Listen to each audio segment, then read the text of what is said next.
Cuma kwinithokozani bantu abahle, cuma kwinithokozani bethuna. Kula video ke bendikhe ndayifaka apho bendithetha khona ngomntu ekumele afaste xa enesithunya.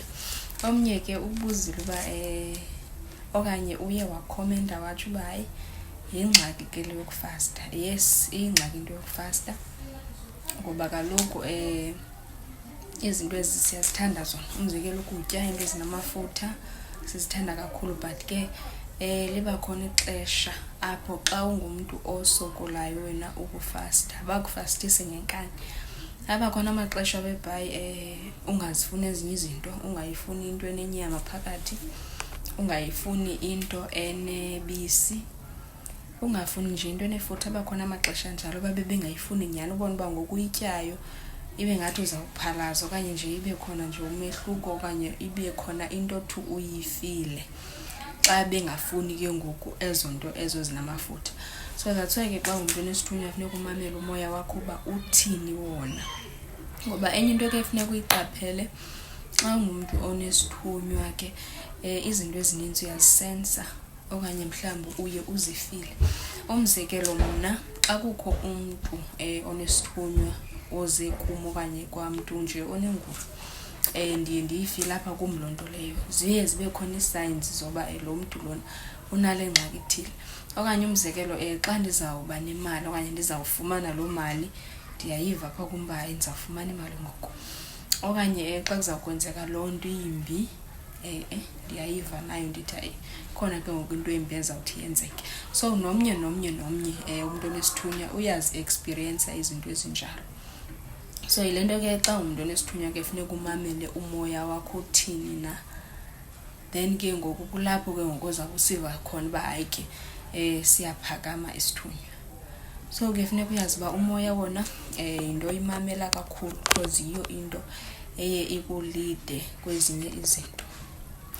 Then ke ngoku ndize kwinto yoba umntu onesithunywa ke funeka yazi uba inkonzo yaserumini ayonto avamise ukuyenza. Ewe, yes sinayo imizwa, but ke funeka wenze sure uba hayi awungomntu ke mntakabawo oko okanye awungomntu otshintsha abafana uba ungumntu ongusisi, okanye awungomntu otshintsha amantombazana uba ngumntu ongubhuti.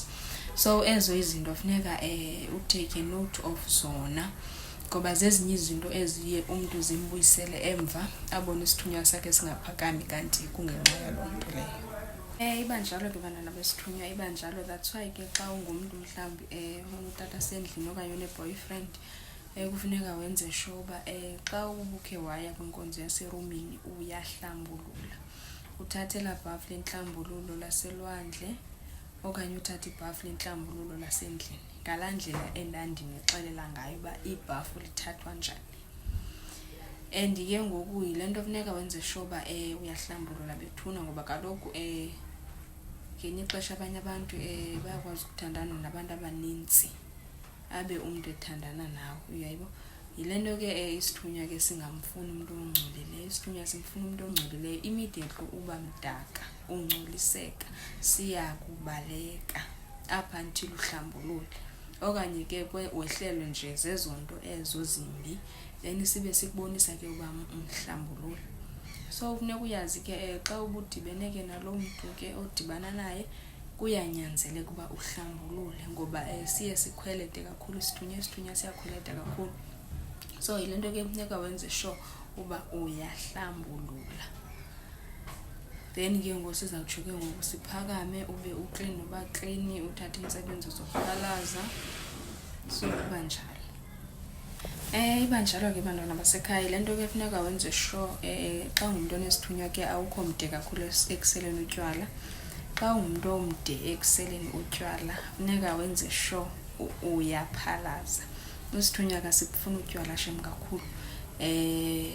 Uhamba usele, but libe khona ixesha loba singabufuni total. Uthi ngoku uselile ubone uba hayi ziba khona ingxaki, okanye ubone ngoku uselile ubone uba uphalaza into engapheliyo, okanye ubone ngoku uselileyo wena uhlahluba abantu. So that's why ke funeka wenze sure uba utywala bona awuxabisi kakhulu. Uba uyasela ngelo xesha, then ke ngoku siqhelanise nokuthatha imisebenzi yokuphalaza. So zizinto ezo ke esingazifuniyo. Uba ke uyazilandela kulapho sisebenza khona okanye siphakama khona. But xa ungumntu ke ofeyilayo ukuzilandela ezo nto ezo kuba nzima kakhulu. Xa usubona uba siyakupanisha ezintweni ezininzi, awufumani umsebenzi, akho nto nje ilungayo.